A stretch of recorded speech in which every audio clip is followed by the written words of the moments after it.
سلام، امروز میخوام خیلی خلاصه و کاربردی درباره یکی از تاثیرگذارترین کتاب‌های روانشناسی مدرن باهاتون صحبت کنم. کتابی به اسم تئوری انتخاب نوشته ویلیام گلاسر.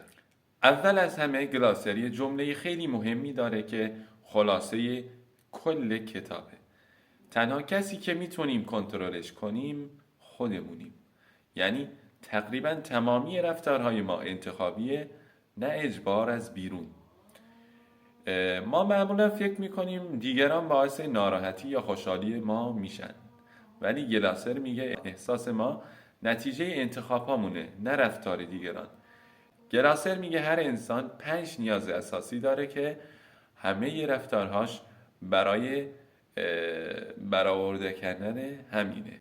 اولیش نیاز به بقا، یعنی امنیت و زنده موندن. دو، نیاز به عشق و احساس تعلق، یعنی این که احساس کنیم به جایی یا کسی تعلق داریم.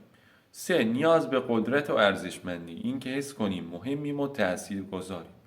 چهار، نیاز به آزادی، یعنی حق انتخاب و تصمیم گیری برای زندگی خودمون داریم.